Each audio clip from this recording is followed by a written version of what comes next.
Hello दोस्तों, welcome everyone to dear मित्रों। तो दोस्तों आज का हमारा टॉपिक जो है वो फ्लेक्सिबल बजट का क्वेश्चन नंबर 29 है, जो आपकी टेक्स्ट बुक में दिया हुआ है। तो दोस्तों ये बहुत ही सिंपल सा सम है, उसमें कुछ ज्यादा ओवर प्रॉब्लम्स नहीं है, बहुत ही छोटा सा सम है, क्विक सम है। देखते हैं कैसे करना है। हम लोग को यहाँ पे दिया एक्सपेंसेस बजटेड जो है वो 10,000 यूनिट का दिया हुआ है। हम लोग को पर यूनिट की सारी प्राइस दे दी है और जितना एक्सपांस किए वो सारी चीजें दी है। हम लोग को बजट बनाना है 6,000 और 8,000 यूनिट का। तो आप मेरी बुक में दोस्तों देख सकते हैं कि मैंने यहाँ पे पर्टिकुलर 6,000 यूनिट और 8,000 यूनिट का हम लोग का बजट यानी फ्लेक्सिबल बजट बना के रख दिया। ठीक है, यहाँ पे हम टॉपिक डाल रहे हैं फ्लेक्सिबल बजट।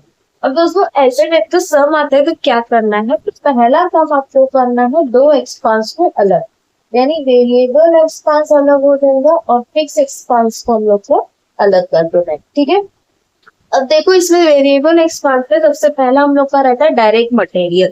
तो हम लोग को यहाँ पे डायरेक्ट मटेरियल का यूनिट दिया हुआ है कितना, 140। ठीक है, वेरिएबल एक्सपेंस जो भी रहता है दोस्तों हमेशा उसका यूनिट चेक करना रहता है और जो भी चेंजेस आते हैं हम हमेशा यूनिट में ही करते हैं। ये मैंने हमारे सारे वीडियोस में बताया। तो यहाँ पे हम लोग का 140 जो यूनिट है डायरेक्ट मटेरियल का, तो हम यहाँ पे 140 और 140 यूनिट के कॉलम में डाल देंगे। फिर उसके बाद डायरेक्ट लेबर हम लोग को दे दिया 50, तो वो भी हम लोग डाल देंगे 50 और 50। ठीक है, फिर उसके बाद हम लोग को वेरिएबल वर्क ओवरहेड दे दिया है, तो हम यहाँ पे सिंपली वर्क ओवरहेड डाल देंगे कितना था, 40 और 40। सिर्फ हमने क्या किया दोस्तों, यूनिट के कॉलम में सारी यूनिट डाल के रख दिए। अब उसके बाद फिक्स वर्क ओवरहेड है, तो फिक्स एक्सपेंस में जाएंगे और वहां पे कर देंगे हम लोग वर्क ओवरहेड 2 लाख ब्रैकेट में दिया और 20,000 बाहर दिया है। तो हम लोग का जो 2 लाख रुपीज है ना, वो 2 लाख रुपीज हम लोग को डालना है, यूनिट में नहीं डालना। अब दोस्तों देखो मैंने क्या किया, वेरिएबल एक्सपेंस सबके मैंने यूनिट डाले थे और फिक्स एक्सपेंस जैसे ही आया मैंने कहाँ पे डाल दिया, रुपीस में। इसका मतलब है इसके आगे जो भी फिक्स एक्सपेंस आएगा उसका अमाउंट मेरे को रुपीस में डालना है और जो भी वेरिएबल एक्सपेंस आएगा उसका यूनिट में। ठीक है, अब उसके आगे हम लोग को डायरेक्ट वेरिएबल एक्सपेंस दे दिया है, तो हम यहाँ पे डायरेक्ट एक्सपेंस डाल देंगे। 10 यूनिट है तो 10 और 10 वेरिएबल था तो मैंने वापस यूनिट में डाल दिया। फिर किया है सेलिंग एक्सपेंस, जिसमें 10% जो है वो फिक्स है। ठीक है, अब सेलिंग एक्सपेंस में हम लोग का दो एक्सपेंस आ गया, एक हमारा फिक्स हो गया और दूसरा हमारा वेरिएबल। क्योंकि 10% बोला है इसका मतलब है बाकी का 90% जो है वो वेरिएबल एक्सपेंस है। ठीक है, तो हम यहाँ पे कर देंगे सेलिंग एक्सपेंस दोनों साइड में, यानी हमारे फिक्स में भी और हमारे वेरिएबल में भी।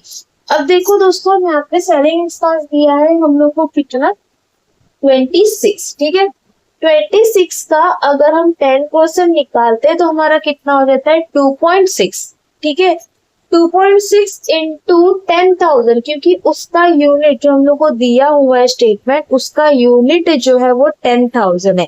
इसके लिए 10,000 से हमने मल्टीप्लाई कर दिया।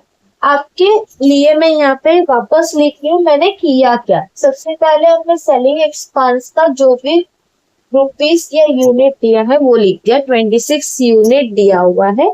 इसमें आपको दो टाइप के एक्सपेंस है, एक हमारा 10% फिक्स है तो बाकी 90% हमारा वेरिएबल है। तो मैं यहाँ पे फिक्स और वेरिएबल बता रही हूँ। ठीक है, 26 का 10% हमारा हो जाएगा 2.6 और 26 का 90% हमारा हो जाएगा 23.4। ठीक है, और हमारे टेक्स्ट बुक में जो हम लोग को क्वेश्चन में प्रोवाइड किया है वो कितने यूनिट का पूरा स्टेटमेंट दिया है, 10,000 का। इसके लिए हम लोग यहाँ पे मल्टीप्लाई कर देंगे 10,000, तो 2.6 इंटू 10,000 कर देंगे, 26,000 जो है वो फिक्स अमाउंट है। और वेरिएबल को तो हम लोग को निकालना नहीं है क्योंकि वेरिएबल तो हमारा क्या रखना है, यूनिट ही रखना है। ठीक है, तो जो फिक्स अमाउंट है वो हम लोग यहाँ पे डाल देंगे। सेलिंग एक्सपेंस में फिक्स कितना हो गया, 26,000, तो दोनों साइड डाल देंगे 26 और 26। और वेरिएबल हमारा कितना आया, 23.4 यूनिट, तो 23.4 यूनिट और 23.4 यूनिट उसमें डाल दिए। ठीक है, फिर आगे हम लोग को सेम किसके लिए दिया, डिस्ट्रीब्यूशन एक्सपेंस, तो वापस हम वही करेंगे, डिस्ट्रीब्यूशन एक्सपेंस लिख देंगे। डिस्ट्रीब्यूशन एक्सपेंस आपका दिया हुआ है 40। जिसमें 20% जो है वो फिक्स्ड है। टेक्स्ट बुक में दोस्तों परसेंटेज नहीं है, किसी की बुक में प्रिंट नहीं है, तो वो याद रखना है। यहाँ पे आपको 20% जो है वो क्या रखना है, फिक्स रखना है।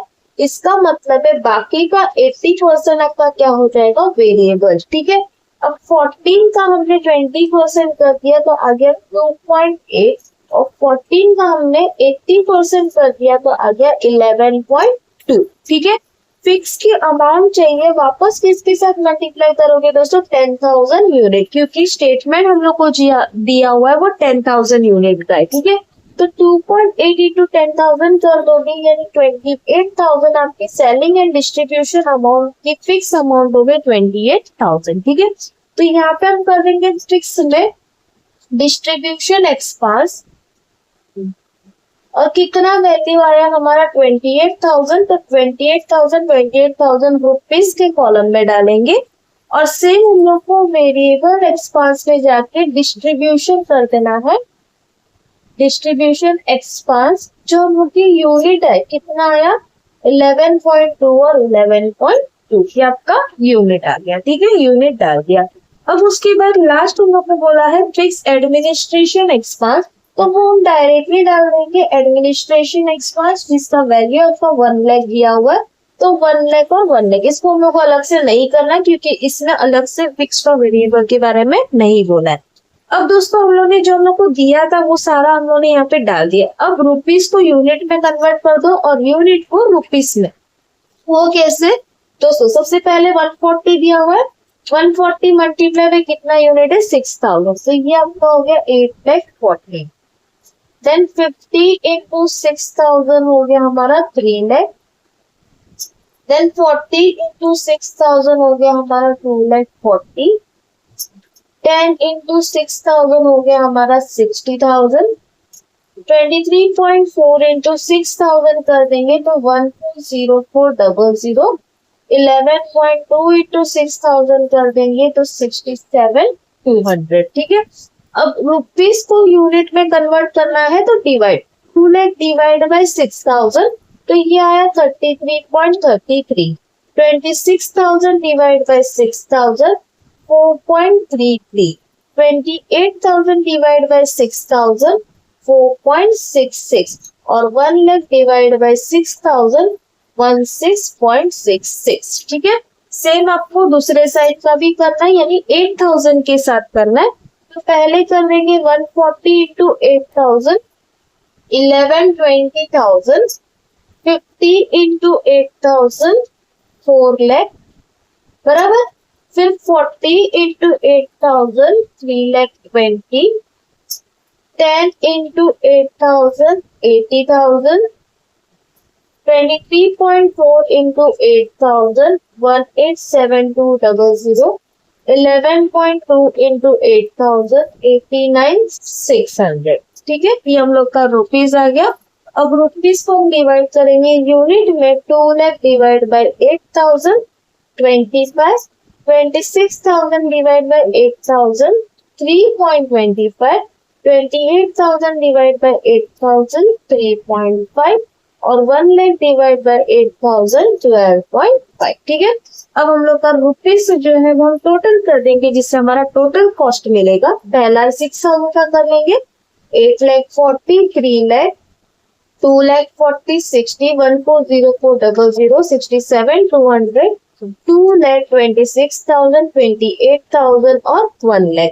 तो हम लोग का टोटल कॉस्ट जो है वो आया 200,1600। ये आपका दोस्तों क्या हो गया, टोटल कॉस्ट। ठीक है, दूसरा भी कर देंगे, 1120 plus 4 lakh plus 3 lakh 20, 80, 187200, 89,600, 2,26,000, 28,000 and 1 lakh. तो ये हमारा टोटल आया 255,0800। अब उसको डिवाइड बाय 8,000 कर देंगे, जिससे हमारा यूनिट भी मिल जाएगा 318.85, और दूसरे वाले का भी कर देंगे डिवाइड बाय 6,000, तो ये आ गया 333.63। तो इस तरीके से हमारा ये पूरा सम जो है वो कंप्लीट हुआ। दोस्तों बहुत ज्यादा इसमें प्रॉब्लम्स नहीं है, बहुत ही इजी सा सम है। अगर आपको वीडियो समझ आ रहा है प्लीज अपने दोस्तों के साथ शेयर करना और डियर मित्रों को सब्सक्राइब करना बिल्कुल ना भूलेगा। मिलते हैं नेक्स्ट वीडियो में, तब तक के लिए बाय बाय।